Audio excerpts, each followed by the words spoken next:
Bendiciones para todos mis hermanas y mis hermanos en Cristo Jesús y para todos los amigos que por medio de este canal pueden verme. Dios me los bendiga en esta mañana. Le habla su amigo y su hermano José Albarrán. Es para mí un privilegio de verdad poder compartir en este momento una porción de la palabra de Dios. Y quiero que vayamos al libro de Apocalipsis, capítulo 2, versículo 1. Y vamos a leer el mensaje a Éfeso. Esta es una de las 7 iglesias apocalípticas. Una de las cosas que toma bastante importancia, ¿cómo decirlo? Bueno, sí, importancia de estas 7 iglesias, es que estas 7 iglesias, cada una de ellas, representa el pasado de la iglesia, el presente de la iglesia y el futuro de ella. Tiene que ver con esos momentos históricos. Quiere decir que actualmente la iglesia cristiana está en medio de estas 7 iglesias, viviendo un momento histórico actualmente. Pero asimismo, las 7 iglesias, y esto es en la gran sabiduría de nuestro Señor Jesucristo, estas 7 iglesias representan 7 caracteres, 7 tipos de iglesias, 7 tipos de ministros, 7 tipos de cristianos.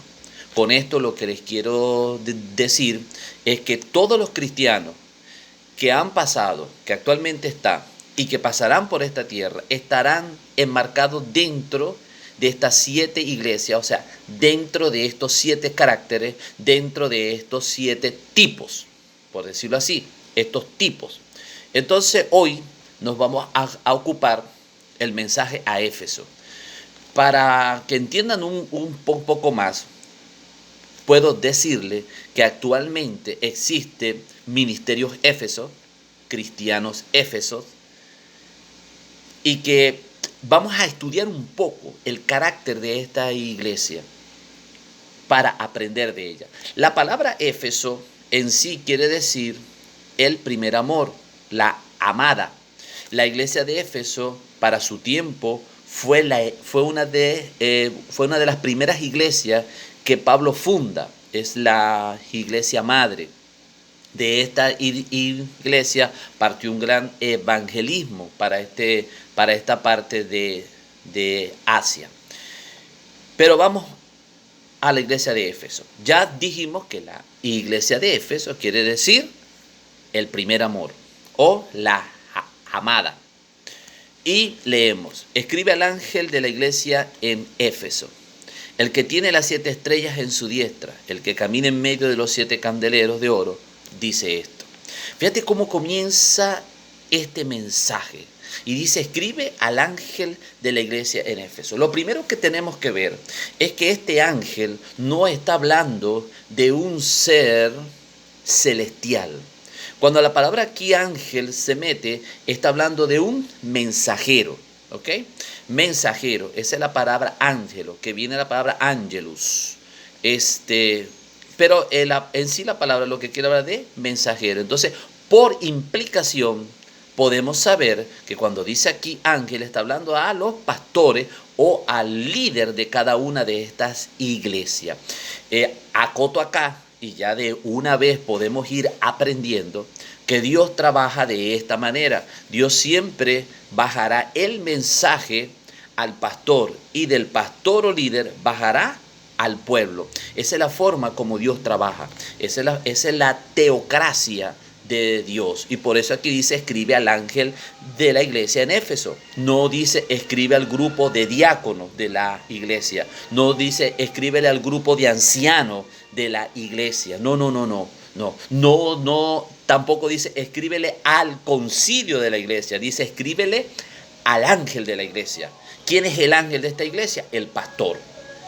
Y a este pastor le va a ser bajado este mensaje. Y el deber de este pastor es anunciar este mensaje a la iglesia en total. Así es como trabaja Dios.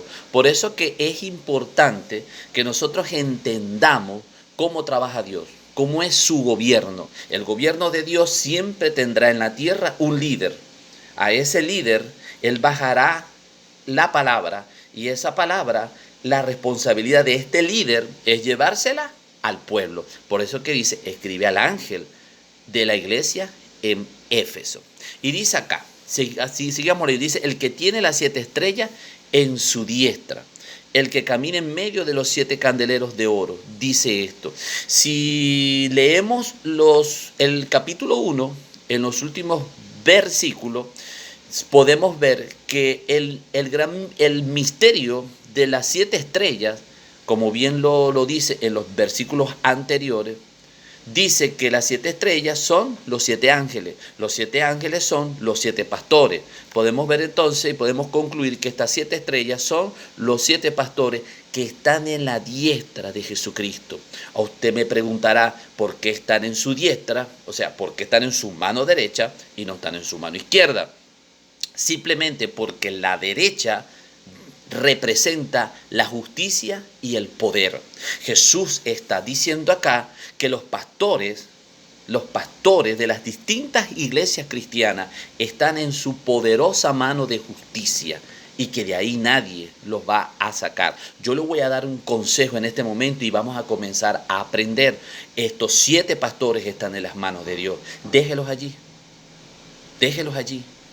No tome el momento para ir en contra de los pastores. Muchas congregaciones, sus pastores se equivocan y ya inmediatamente lo acusan, lo hacen a un lado, toman este mismo espacio para hablar mal de ellos. No haga eso. Estos ministros están en las manos de Dios. ¿Qué quiere decir esto? Que Dios tiene el control sobre sus ministros. Dios tiene el control sobre sus líderes. Si usted tiene su pastor, ámelo, apóyelo, apóyelo. Acuérdese las veces que él estuvo a su lado. Acuérdese las veces que este hombre o estas mujeres desde el púlpito le enseñaron la palabra de Dios. Estos hombres que estuvieron allí para ayudarlo y no les tire piedra. Ellos están en las manos de Dios. O sea, ¿qué quiere decir esto? Que él tiene el control. Y fíjate lo que dice acá, el que camina en medio de los 7 candeleros de oro, dice esto. No es solamente que él tiene el control sobre los pastores de las iglesias, sino que él también se pasea en medio de las iglesias. Quiere decir que Jesucristo sabe todo lo que ocurre en medio de las iglesias. Y por otra parte, es el dueño de las lámparas o de los candeleros, como bien lo dice acá, y son de oro. Estos candeleros de oro que son de Jesucristo no es más que la revelación de Dios a las iglesias. El que revela la palabra de Dios, el que revela a Dios es Jesucristo. Es Jesucristo por medio del Espíritu Santo hoy en día. Y Él dice, yo me paseo en medio de los 7 candeleros, de las 7 lámparas. Cada lámpara representa una de las iglesias. Y cada estrella que está en su mano representa cada pastor de cada una de estas iglesias. Lo cual, para que quede claro, podemos saber que Él tiene el control de todas las iglesias y de todos los ministros. Y que Él sabe todo lo que sucede en cada una de ellas. Vamos al versículo 2 y dice, yo conozco tus obras, tu arduo trabajo y tu perseverancia, y que no puedes soportar a los malos. Has probado a los que se dicen ser apóstoles y no lo son, y lo has hallado mentirosos. Fíjate esto, cuando él dice yo conozco tus obras, tenemos que entender que cuando él dice así, él dice yo conozco tu corazón. La verdadera obra que Dios reconoce es la obra que sale del corazón. Usted me dirá, pero ¿cómo es que sale del corazón? Sencillamente que toda obra que tú hagas va acompañada de una intención correcta o incorrecta en tu corazón. Y el único que sabe cuál es la intención que tienes es Jesucristo. Porque Jesucristo no hace juicio de la apariencia. Jesucristo va al corazón. Por eso dice, yo conozco tus obras. Yo sé con qué intención del corazón tú hiciste las obras que hiciste. Y fíjate cómo le dice que tiene arduo trabajo, ¿ves? Que tiene perseverancia y que no puede soportar a los malos. Hasta aquí nosotros podíamos hablar, o sea, nosotros podemos decir que hay una obra que hay una obra grande, que esta iglesia es tremenda. Es más, si leemos el versículo 3, mira lo que dice: has sufrido, has sido perseverante, has trabajado arduamente por amor de mi nombre y no has desmayado. ¡Wow! O sea, es una iglesia de un trabajo impresionante. Una iglesia que sufrió, una iglesia que persevera. Este tipo de iglesia es la que está llena de todo tipo de actividades, todo tipo de eventos, evangelizan, hacen congreso, hacen seminario. Es una iglesia que está copada todo el mes y todo el año en actividades y actividades y actividades. Al mismo tiempo también es un tipo de cristiano. Es aquel cristiano que cuando está dentro de los ministerios, ese es el diácono, es el colaborador, es el que recoge la ofrenda, él es el que da la palabra. Quiere hacer todo, es el cristiano orquesta. Él quiere hacer todo. Él quiere estar en todas partes. Es una obra continua, es una hormiga trabajando, no para, no para, no para, ¿no? Ese es el tipo de este cristiano. Pero nosotros hasta aquí podíamos decir, oye, tremendo Dios. O sea, esta iglesia hace tremenda obra.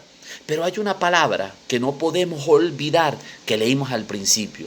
Yo conozco tus obras. Y fíjate que a pesar de toda la obra que ellos hacían, si vamos al versículo 4, nos conseguimos con algo. Y fíjate esto, que a pesar de toda la obra que ellos hacían, mira lo que dice: pero tengo contra ti que has dejado tu primer amor. Wow, fíjate esto. ¿Por qué Jesucristo, si es una iglesia que hace tantas cosas por el reino, si es un cristiano que hace tanto por el reino, ¿por qué lo detiene aquí y le dice, pero tengo algo contra ti, que has dejado tu primer amor? Y esto, cuando dice que has dejado tu primer amor, conéctalo con yo conozco tus obras. ¿Ok? Entonces, hay una cosa aquí importante, y es que esta iglesia, este cristiano, se le estaba enfriando su devoción y su pasión por Dios. Se estaba enfriando su relación con Dios. Ya no había esa pasión para Dios. Entonces, hay algo importante, y lo voy a hablar claramente. No es lo mucho que tú hagas para Dios. No es lo mucho que un ministerio se mueva. No. Hay dos cosas importantes. Uno, que tú hagas exactamente lo que Dios te preparó para hacer. O sea, que hagas las obras que ya Dios de antemano preparó para que tú las hagas. Eso es importante, en primer lugar. Y dos, que la hagas con la intención correcta. Y la intención correcta de toda obra que tú hagas para Dios es que toda obra debe estar basada en el principio del amor. Toda obra que tú hagas para Dios que no esté basada en el principio del amor, déjame decirte que no sirve. Es hojarasca, es paja seca. Se va a quemar. Porque lo importante no es lo mucho que tú hagas. No, lo importante es que lo que tú hagas sea la voluntad de Dios para tu vida. Es decir, déjame aclarar un poco más. Si tú eres mata de olivo, si produces el fruto del olivo y produces aceite, ¿por qué quieres ser vid? ¿Por qué quieres producir uva? ¿Por qué quieres producir vino? Si tú eres aceite, tú tienes que estar produciendo tu aceite y deja que el que sea vid produzca su uva y produzca vino. Así igualmente, cada uno de nosotros como hijos de Dios tenemos capacidades, destreza dada por Dios y tenemos un propósito dado por Dios para cumplir. Entonces, dos cosas. Uno, tú tienes que buscar cuál es el propósito de Dios para tu vida, para que pongas esos dones a trabajar para la edificación del cuerpo de Cristo. Y dos, que lo hagas con la actitud correcta. Y la actitud correcta es una actitud de amor. Y cuando hablo del amor, estoy hablando de un carácter. Estoy hablando del carácter del amor de 1 de Corintios capítulo 13.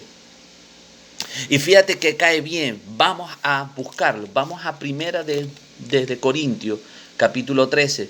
Y aquí vamos a ver qué era lo que estaba pasando con la iglesia de Éfeso para ese momento y qué está pasando con los cristianos y ministerios Éfeso hoy. Fíjate lo que dice acá.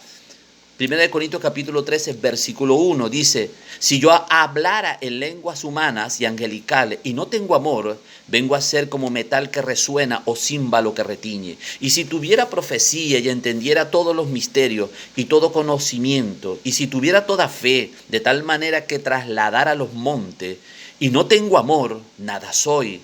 Y si repartiera todos mis bienes para dar de comer a los pobres, y si entregara mi cuerpo para ser quemado, y no tengo amor, de nada me sirve.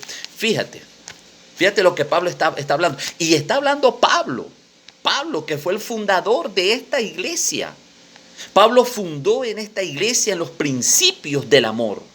Éfeso no tiene cómo excusarse, porque el mayor apóstol para su momento, Pablo, el que tenía el ministerio a los gentiles, el hombre de Dios, el varón de Dios, formó a Éfeso en los principios del amor de Dios. Pero se había diluido el amor de Dios. Estos hombres, y aquí hay una cosa importante, fíjate esto, y viene ahora. Mira esto. Y dice acá: has trabajado arduamente por amor de mi nombre y no has desmayado. Y fíjate lo que dice un poco más arriba. Tenía trabajo, evidentemente, pero no solamente que tenían trabajo. Fíjate que dice acá: has probado a los que se dicen ser apóstoles y no lo son. Fíjate que no es solamente que tenían un gran trabajo, sino que tenían doctrina, tenían conocimiento, mucho conocimiento bíblico. Pero hay una cosa importante que el mismo Pablo lo revela. Él dice: el conocimiento sin amor envanece, pero el amor edifica. Entonces, lo más importante para este momento es que te quiero hablar y te quiero decir que lo que marca la vida de un cristiano, lo que marca la vida de un ministerio, es el amor de Dios. Es el amor de Dios. Nosotros debemos ser marcados por el amor de Dios, por una experiencia continua con el Espíritu Santo, en una relación íntima de amor. Esta iglesia, a pesar que tenía dos cosas: mucho trabajo, gran doctrina, pero al haberse diluido el amor y la pasión por Dios, Jesús lo recrimina y le dice: has perdido tu primer amor. Si has perdido tu primer amor, toda obra que hagas es heno, paja y hojarasca. Se va a quemar porque está hecha con la intención incorrecta. Pero fíjate que en el versículo 4 sale la sentencia. Dice: pero tengo contra ti que has dejado tu primer amor. Es una sentencia tremenda en el tribunal de Cristo. Esta es una sentencia que salió para Éfeso y es una sentencia que hoy sigue saliendo para los cristianos Éfeso, para los ministerios Éfeso. Y esta sentencia es para que se arrepientan, porque Jesucristo en su gran amor hace juicio, pero juicio con misericordia, y a todos les da la oportunidad para que se arrepientan. Y por otra parte, déjame decirte de que si Él pide, si Él dice, si Él está imputando este hecho que han perdido el primer amor, es porque es pecado. Y aquí está pidiendo que se arrepientan. Y fíjate, si nos vamos al versículo 5, dice: recuerda por tanto de dónde has caído, arrepiéntete y haz las primeras obras, porque si no te arrepientes, pronto vendré a ti y quitaré tu candelero de su lugar. Fíjate la sentencia que sale acá.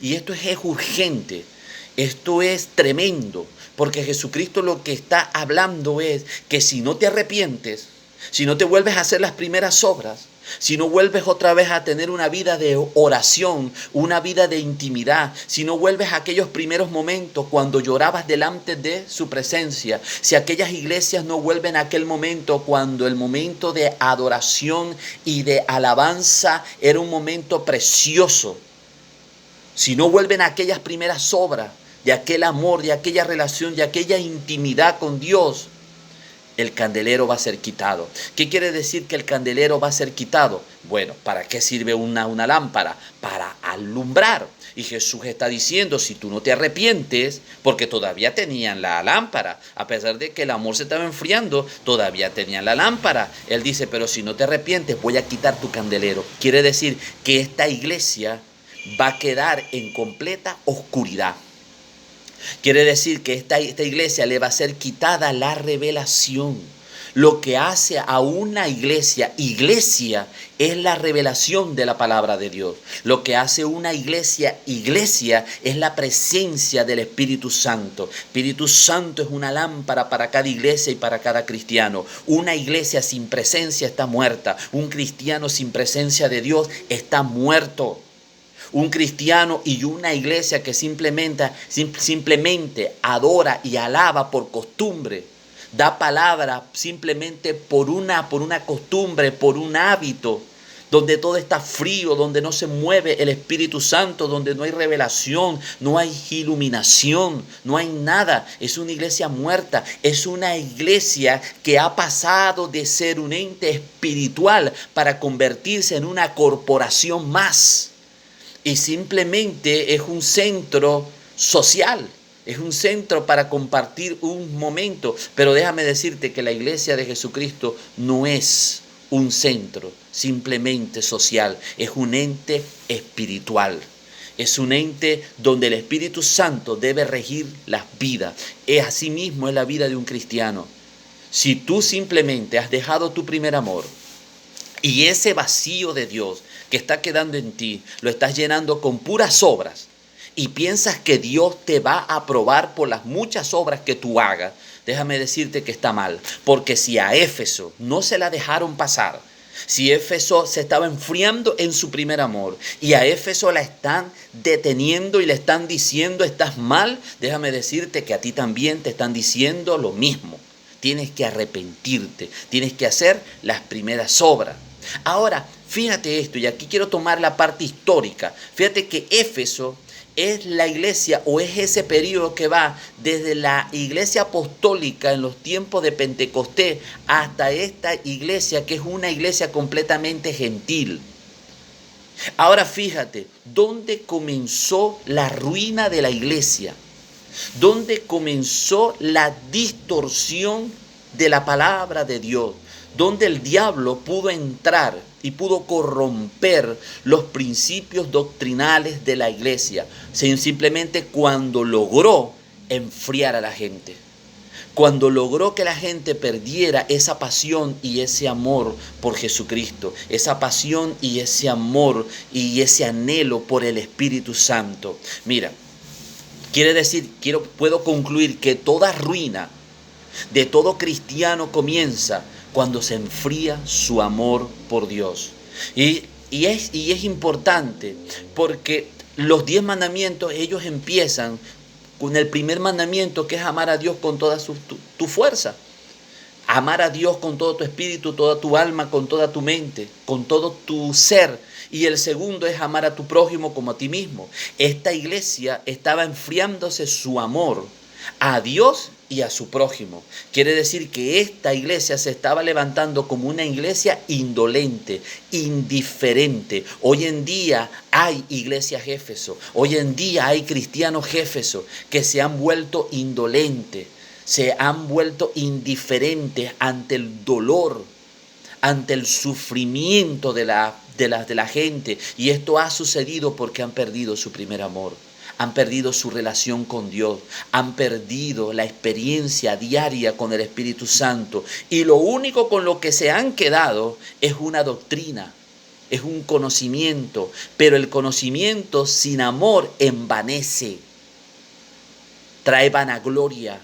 El conocimiento sin amor está hueco, está vacío. Y con el tiempo este conocimiento se va a diluir. Esto fue lo que pasó con esta iglesia. Porque déjame decirte que esta iglesia de Éfeso actualmente esta región donde estaba esta iglesia quedó en ruinas. O sea, la iglesia de Éfeso no se arrepintió. Y como no se arrepintió, el candelero le fue quitado. Y esta iglesia caminó lamentablemente en terrible oscuridad y condenación y fue destruida.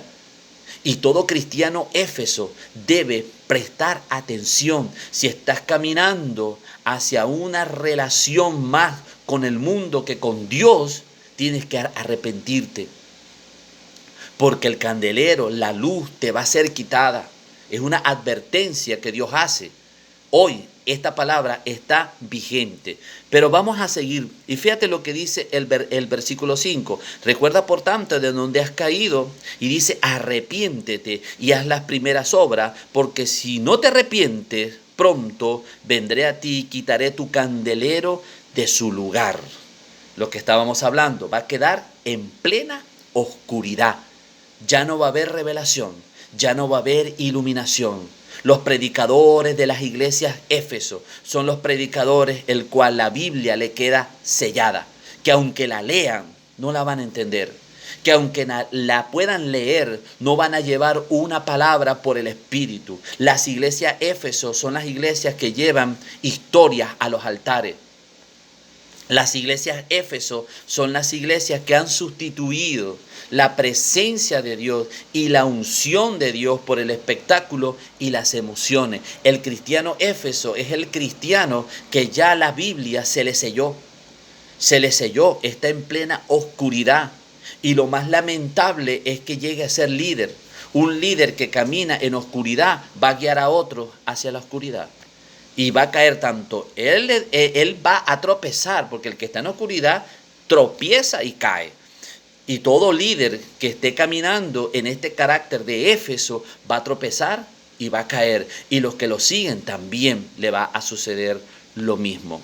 Ahora fíjate acá esta parte. Vamos al versículo 6. Y dice, pero tienes esto que aborrece las obras de los nicolaitas, las cuales yo también aborrezco. Ahora, no es solamente cuál fue la puerta de entrada para la ruina de Éfeso.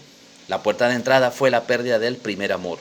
Por aquí comenzó la ruina de la iglesia y por aquí comienza la ruina de los cristianos y por aquí comienza la ruina de los ministros. Ministro que no tiene relación con Dios está quebrado. Ministro que no tiene presencia ni unción de Dios porque ha descuidado su relación con Dios y su devoción por Dios está quebrado. Podrá seguir un ministerio, pero es un ministerio vacío, es un ministerio frío, es un ministerio en fuerza humana. Pero aquí hay una palabra en el 6 que se está referida a los nicolaitas. Y cortamente te quiero decir que los nicolaitas fue y es un movimiento cristiano, pero hereje. Ellos establecieron doctrinas herejes.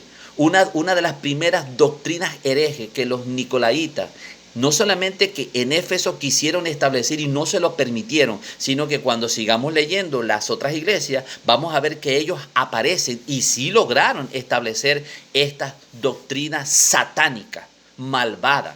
Una de las primeras cosas es que ellos traían el libertinaje. Ellos tenían como excusa la gracia de Dios para cometer pecado, y no solamente cualquier pecado, pecado de inmoralidad sexual. Los nicolaitas, ellos buscaban el crecimiento espiritual por medio de ritos, y por medio de la mitología. Por medio de estas cosas buscaban un supuesto crecimiento espiritual, y eso es antibíblico, porque lo único que hace crecer tu espíritu es la palabra de Dios revelada a tu espíritu. No hay otro alimento para tu espíritu que la palabra de Dios. Nada más hace desarrollar tu fe y tu espíritu que la palabra de Dios. Pero ellos querían irse por la mitología, por los rituales, por la hechicería, por estas cosas terribles.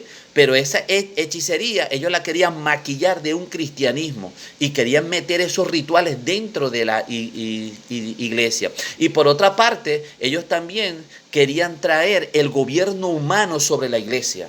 Es decir, ellos querían hacer una separación entre laicos y clero. Cuando ellos querían establecer esto entre laico y clero, sencillamente querían establecer el gobierno clerical, el gobierno de los cleros por encima del pueblo. Es decir, un líder impuesto a dedo por mano humana y no por mano de Dios. Y no solamente allí, sino que esta fue la puerta para que los hombres se enseñorearan de la iglesia y comenzaran a traer doctrina de hombre.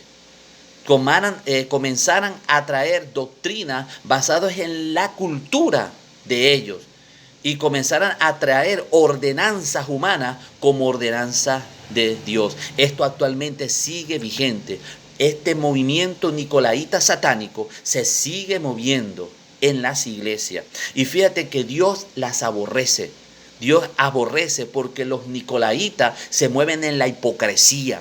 Ellos dicen que son cristianos, pero van en contra de la palabra de Dios, van en contra de la moral de Dios, van en contra de los principios establecidos por la palabra de Dios. Y dice que los aborrece. ¿Ok? Vamos entonces ahora al 7 y con esto vamos a finalizar esta parte. Mira lo que dice. El que tiene oído, oiga lo que el Espíritu dice a las iglesias. Al vencedor le daré a comer del árbol de la vida que está en medio del paraíso de Dios. Esta parte final se pone fuerte. 1, porque dice el que tiene oídos para oír, oiga. Aquí es el carácter universal de esta palabra. Porque aquí dice el que tiene. ¿Quién es el que tiene oído? El que tiene oído es el que tiene oído espiritual. El oído espiritual tiene que ver con el entendimiento. Cuando se abre el ojo del entendimiento. Entonces dice aquí, el que entienda esta palabra, que la entienda. Y entonces este carácter me dice a mí que este mensaje es un carácter universal porque es para todo aquel que entienda. Este mensaje a Éfeso no se quedó solamente en la historia, no solamente era para aquella iglesia en los tiempos de Juan que existió allá en esa región de Asia y que ya dejó de existir. No. Hay un carácter porque dice el que tenga oído para oír. ¿Ok? Es un carácter universal. Y dice acá, dice, al vencedor le daré a comer del árbol de la vida. Y aquí hay un punto importante y con esto quiero concluir. Déjame decirte que todo cristiano que esté lleno del temor de este mundo no tendrá acceso a ese árbol de la vida. ¿Qué significa el árbol de la vida? El árbol de la vida significa la inmortalidad. Si nosotros vamos a Génesis capítulo 3, nosotros podemos ver que Dios dice, saquemos a Adán del huerto de Edén. No vaya a ser que alargue su mano, tome del árbol de la vida y viva para siempre. ¿Por qué a Adán se le negó comer del árbol de la vida? Porque estaba lleno del temor satánico. El amor de Adán, el primer amor de Adán por Dios, se había escurrido, se había desplazado y estaba lleno ahora del temor satánico. Es importante que todo cristiano entienda que el amor de Dios tiene que perfeccionarse en su vida, porque está escrito, el perfecto amor echa fuera todo temor. Si tú quieres comer del árbol de la vida, si tú quieres salir en victoria de esta tierra, no sueltes tu devoción y tu pasión por Dios. No sueltes tus momentos de oración y de intimidad. No sueltes la palabra. No sueltes el quedarte a solas con Él. El hablar siempre con el Espíritu Santo. Porque todo cristiano que salga de este mundo lleno del temor satánico no va a comer del árbol de la vida. Porque aquí la palabra, el que venciere, es aquel que no negocia su pasión por Dios con cosas de este mundo, que no hace contrato con este mundo, todo aquello que afecte su relación con Dios. Es decir, en este punto quiero decirte que tú tienes que ser celoso de tu relación con Dios. Todo aquello que se interponga entre tú y Dios se debe morir. Todo aquello que se interponga entre Dios y tu vida se tiene que morir y se tiene que hacer un lado. No importa sea quien sea, se tiene que hacer un lado, porque lo más importante es tu relación con Dios. Porque si el amor de Dios no se desarrolla en tu vida, no te vistas que no vas para el baile. Porque aquí dice que le dará a comer del árbol de la vida. solamente al que venciere. Y en este caso de la iglesia de Éfeso, el que venciere es solamente aquel que se arrepiente y hace las primeras obras. ¿Cuáles primeras obras? Aquellas obras en las cuales buscabas a Dios con pasión. Aquellas obras cuando eras recién convertido y abrías la Biblia con un gozo en tu corazón. Si hoy en día ese gozo para leer la palabra se ha ido, si hoy en día la oración se ha vuelto simplemente un acto religioso y de costumbre, arrepiéntete, arrepiéntete, vuélvete a las primeras obras, porque si no lo haces, la lámpara va a ser quitada. Hay una advertencia dada por Dios. ¿Ok? Entonces es importante que prestemos atención el mensaje a la iglesia de Éfeso para que podamos nosotros, si estamos cayendo en este error, podamos salir de él. Porque si hay algo que Dios quiere, Dios no te quiere en el suelo. Dios te quiere arriba. Dios te quiere como un ser que Él engendró para la victoria y no para la derrota. Mi amado hermano, mi amado pastor, es importante que prestemos atención a este mensaje a la iglesia de Éfeso. ¿Ok? Bueno, mis hermanos, hasta aquí la palabra de Dios. Ha sido verdaderamente un privilegio y un placer compartir la palabra de Dios. Y no quiero cerrar este canal sin primero hablarle a los amigos que están de aquel lado de la pantalla. Si haya algún amigo que ha nacido fe en su corazón y quiere recibir a Cristo como su único y suficiente Salvador, déjame guiarte. Para mí es un placer.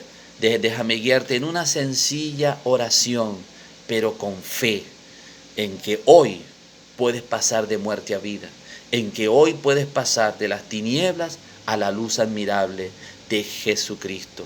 Cierra tus ojos y escúchame y repite esta oración conmigo. Señor Jesús, en esta hora te acepto como mi único y suficiente Salvador. Padre, perdona todos mis pecados. Lávame en tu sangre preciosa, Señor. Padre, gracias, Padre, porque sé que lo has hecho. Padre, ahora de aquí en adelante soy tu hijo, camino contigo y renuncio a este mundo. En el nombre de Jesús, amén. Si existe esta oración con fe, déjame decirte que has pasado a ser hijo de Dios. Y si esto ha pasado en tu vida, te felicito. Es la mejor decisión que has tomado y ahora debes comenzar tu formación. Debes congregarte en una iglesia donde te enseñan el Padre, el Hijo y el Espíritu Santo. Una iglesia que te forme a la imagen de Jesucristo. Bien, hasta aquí hemos llegado, mis amados hermanos. Bueno, y pronto estaremos compartiendo algo más de la palabra de Dios. Gracias, Señor, por este momento. Gracias, Padre. Oro por todos mis hermanos. Señor, aquellos que estén enfermos, en el nombre de Jesús, envío la palabra de sanidad, Padre, que por tus llagas, Señor, ellos fueron sanados. Gracias, Padre, en el nombre de Jesucristo. Y, Padre, así oro, Señor, cualquier amigo que esté enfermo, Señor, los que han recibido hoy, Padre, a Jesucristo como Salvador, cualquier atadura, cualquier hecho vergonzoso, Padre, en el nombre de Jesucristo, Señor, ahora los declaro libres para gloria y honra de tu nombre. Bueno, mis amados hermanos, y estaremos pronto trayendo otra palabra para edificación de nuestras vidas. Y recuerden, Jesucristo es el Señor.